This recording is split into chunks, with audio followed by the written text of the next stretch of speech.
All right, so let's talk a little bit about the UK.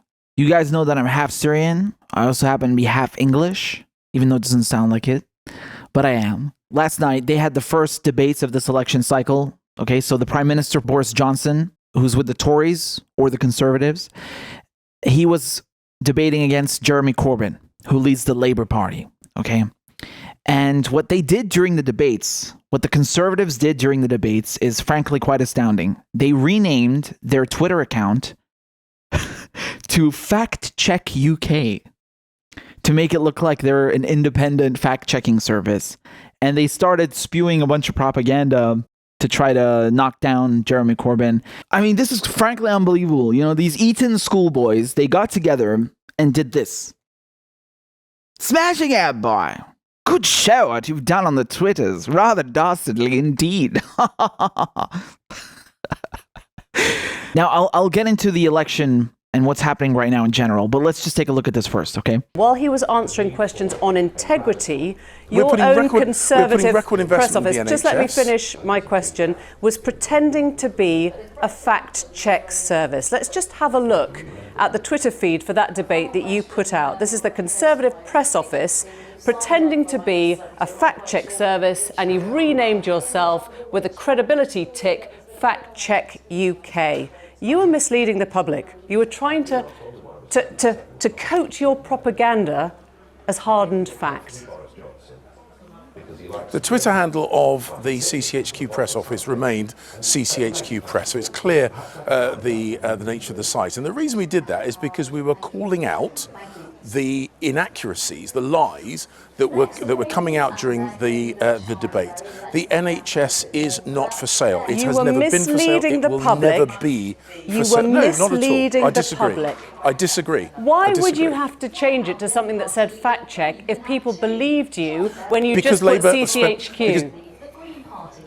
Because Jeremy Corbyn spent that whole debate spouting things he knew was not true.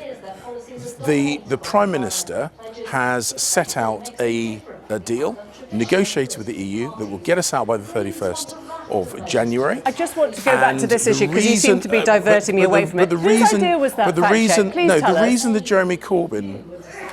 You're asking me questions, then not giving me the chance to answer. The reason I'm giving you the chance to answer this one. Whose idea was that fact check? To talk about the NHS.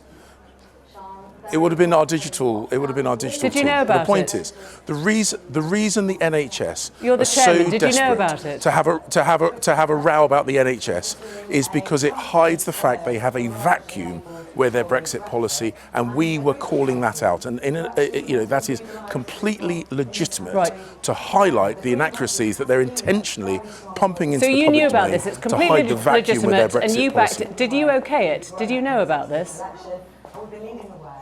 The digital team have got a remit. I set that remit. They work within the remit. So it was your idea? I'm absolutely comfortable with them calling out when the Labour Party put what they know to be complete fabrications in the public domain, and we will call that out every time they do it. You dressed up party lines as a fact-check service. That is dystopian. We were calling out the Labour Party's willful misinformation about the NHS. And every time they do that, we will call it out. And the reason they're doing it is because they are trying to make sure we have this row rather than the row about where their Brexit policy should be. This is what they want us to be doing, because it means that we're not talking about the vacuum where their Brexit policy is. Nine times Jeremy Corbyn failed to show any leadership on Brexit. Compare that with the Prime Minister's position, Boris's position. So that voter negotiated a deal, which everyone said he wasn't going to be able to, put it to the House. We can get it through by the end of January, and then we can move on to the priorities of the British people. Okay. That's what they want us to do. So that voter was absolutely right when he said at the heart of it is a question of character and integrity. As CCHQ, you do not believe that people will believe the facts or the clarifications that you put out. You know that people do not trust you as Conservative headquarters, so you have to put something out and call it a fact check instead. We were checking the facts. And the fact is, the NHS will never be for sale. And the Labour Party keeps saying otherwise because they are trying to divert the conversation away from the vacuum where their Brexit policy is. That is absolutely a legitimate function during an election, calling out calling out. People talk about honesty and integrity. The Labour Party know, and they do it at every election. You look back, was it 24 hours to save the right NHS, now. the James, I'll pick NHS? up. They do that every single time, and we call them out, and we will continue to do so. Thank you very much. Okay, so that was painful. All right. The guy you saw talking, that's James Cleverly. He's the chairman of the Tory party. And he couldn't even answer the question properly. You know, he kept deflecting. Every time she'd ask him, why did you do that? Why did you change your Twitter name to Fact Check UK? He just couldn't answer the question. He kept talking about Brexit and about the Labour Party lacking on Brexit policies. So we have a lot to unpack here. This is just blatantly dishonest. It's not disingenuous, it's dishonest. This is very dangerous what they're doing. And honestly, it doesn't surprise me. If you guys know anything about the UK, about Brexit, you all remember this big red bus that Boris Johnson would drive around the UK in, which said on it that we send £350 million every week to the EU. Let's leave the EU and use that money for the NHS. Well, it turns out he lied about that. But most people who don't like immigrants wanted to believe that because they want any excuse to sound fiscally responsible and, you know, blame everything on foreigners, on immigrants. So they bought it. They ate it up. That was fake news. That was disinformation. That was lying. He knew he was lying. Boris Johnson is an opportunist. Before Brexit, before the referendum, he had actually written letters supporting both positions. Okay, one supporting Brexit, one against Brexit. He doesn't care. He's an opportunist. He just wants to advance his career. We all know this. So anyway, this doesn't surprise me. What they did last night, changing their Twitter name and trying to appear as some unbiased, objective, fact-checking service while spewing propaganda and party lines, doesn't surprise me because Boris Johnson, the Conservatives, the Tories, they've lied before. This is nothing new. Matter of fact, all parties lie. I mean, let's not forget the Labour Party started the Iraq War with the US. So we're not going to, it's not about the labels here, but this doesn't surprise me.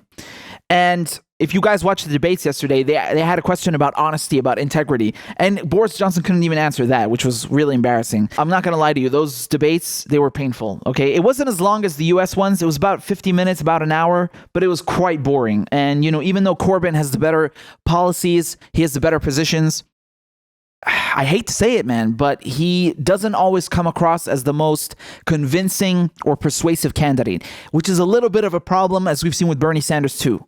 Okay, a lot of people draw comparisons between Bernie Sanders and Corbyn. Yes, you can, but in this regard as well. So not just on the policies, but also they both struggle sometimes to communicate that they have the better positions, which they do, but they struggle at communicating that. And so towards people who aren't really that into politics, who are kind of just watching this like it's kind of some kind of soap opera, it doesn't really register with them, and that could be a bad thing. The optics, but politics isn't just optics. All right, we're not going to get lost in that, but I'm just saying that the debates, they were quite underwhelming, so don't go watching them expecting anything anything that good.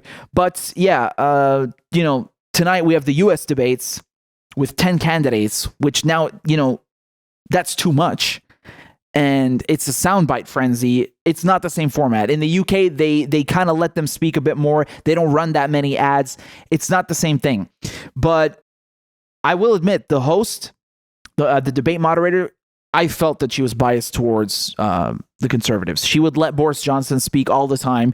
She kept cutting off Jeremy Corbyn, but when she would try to cut off Boris Johnson, she wouldn't really do it. This whole thing is not surprising. And the way that Cleverly is speaking, he keeps defaulting to, the Labour Party, they have no position on Brexit. It's quite lacking out, boy. I mean, this election isn't just about Brexit. That's what they want you to think. What Jeremy Corbyn is doing, which is similar to Bernie Sanders, he's saying that we need to reform the entire system. We need to make the 1% pay their fair share in taxes. We need to invest in infrastructure. Okay, British broadband, nationalize the rail system, help the poor, relieve this 9 years of austerity that we've had. That's Corbyn's platform. What are the Tories offering? They're only running on Brexit. They have nothing of substance to offer. And so that's all they can talk about. But that's not what this election is about. And that's what he's not telling you. there are much bigger issues. There's a lot of wealth inequality in the UK. There are a lot of people in poverty in the UK. And he's not talking about that. Why would they care? What do the Tories have to say about that anyway? So he keeps defaulting and deflecting to, but the Brexit position of Labour Party. Yeah, okay, but that doesn't have anything to do with the fact-check service, with you lying yesterday. And like the interviewer said, it's dystopian. It's unreal. It's dystopian. And I mean, I'll be really honest with you, man. I'll be really honest with you. I don't believe in fact-checking services anyway. You know why? Because the unbiased ones, the big ones, are biased. If you look at the Washington Post, at New York Times, they also have fact-checking services. Do you really trust the Washington Post? If you guys remember, Bernie Sanders said that 500,000 people go broke in the US through medical bills every year. He was quoting a study that was in a Washington Post article. But then the Washington Post, with their fact-checking service, said that Bernie Sanders is wrong, even though they used the exact same study in a previous article. So they will use any means to attack Bernie Sanders, and they are biased. So just because they have a tick somewhere and they have a verified account and they call themselves fact-checking does not mean that they're unbiased and does not mean that you can trust them. So in general, I wouldn't trust any fact-checking service. Do your own fact-checking. That's the only way that you won't go wrong. All right, listen to all sides, take in what you can, and make your own decisions about that. But don't trust something just because they have wrote fact-check in the name, because as we've seen last night, and as we've seen before, if you've been paying attention to how the major news outlets behave, they lie. They lie. That's it. For those of you, let me just give you a quick update on what's going on in the UK, because this might be a bit too much for you to take in. I mean, I'm pretty sure most people in the UK don't even know what's going on with Brexit, with the elections. So I wouldn't blame you. But basically, Boris Johnson did actually manage to negotiate a new deal with the EU, even though, they always said that we're not going to reopen negotiations. He did manage to do that. However, even though Parliament agreed to it, they also passed a vote saying we don't agree to the time frame, because his big slogan when he was trying to win the Conservative nomination in July was that I'm going to get Brexit done by October 31st, by Halloween. That was his deadline. But he managed to negotiate this new deal with the EU about a week or 2 weeks before that deadline. So that didn't leave much time for Parliament to actually look through it, So they told him no. They postponed it, basically. They postponed Brexit. Now, what Jeremy Corbyn is saying is that not only does he want to reinvest in infrastructure, he wants to fix wealth inequality, he wants to make sure that the rich pay their fair share. He's also saying we are going to negotiate a better deal with the EU that does a better job with the Irish backstop, that makes sure it protects UK workers, and then put that to a referendum with the option to remain. Okay, because the Conservatives are saying, no, we're not remaining. We're leaving the EU. That's it. What's done is done. We had the referendum in 2016. But Jeremy Corbyn, the Labour position right now, is that they will renegotiate a better deal and also give people the option to remain in the EU, which I think is very sensible. I mean, the entire Brexit campaign was run on disinformation, as I told you about the red bus. That's just one example.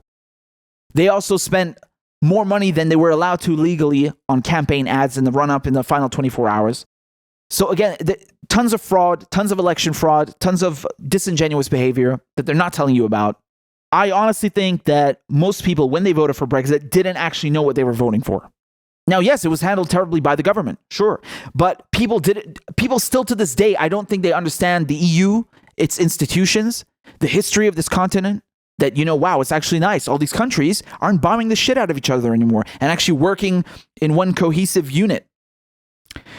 I don't think they appreciate the history of the continent and that there's finally peace and stability. I don't think they appreciate the workers' rights, privacy laws, consumer protections, environmental protections that the EU has brought. They don't understand. They don't actually understand that the NHS is going to be open season for all the big pharma companies in the United States if the Tories get what they want.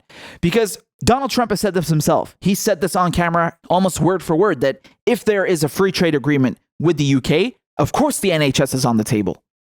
Do you agree with your ambassador that the entire economy needs to be on the table in a future trade deal, including the NHS? I think we're going to have a great trade deal, yes. I think we're going to have a great and very comprehensive trade deal.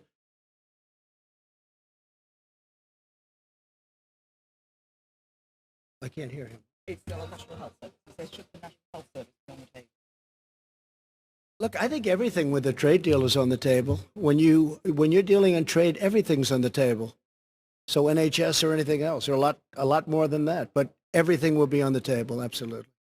You can't really get around it. You know, Boris Johnson is saying like, oh, we don't need to trade with the EU. We can trade with the US. We'll do a free trade agreement with the US without sacrificing the NHS. But Donald Trump is saying, no, you will have the NHS on the table. Otherwise, there ain't no free trade agreement. So there you go. There you go. Now, of course, we'll dive into more detail on Brexit, you know, as things develop and the elections. The elections are in December, in case that wasn't obvious to any of you. So that's December 12th. That's less than a month away. And conservatives are doing better than anyone else in the polls right now. I think they were polling at 45% last time I saw. We'll see what happens. We'll see what happens. But this whole debacle, this whole fact check stuff, I mean, this is just typical. This is just typical. I'm not surprised one bit. I'm not surprised one bit. And this guy cleverly had no defense because there is no defense. You shouldn't be doing that. It's disingenuous. It is completely false. They changed their profile picture. They changed their name. And he's claiming that, oh, they could still see the real handle, though. Dude, you think people know what CCHQ Press stands for? They have no idea. At CCHQ Press, they don't know what that means. And you can't see the handle all the time. So this is completely disingenuous. They should have apologized for that, and they know that they're wrong. And this is absurd. If Labor had done that, you would never hear the end of it.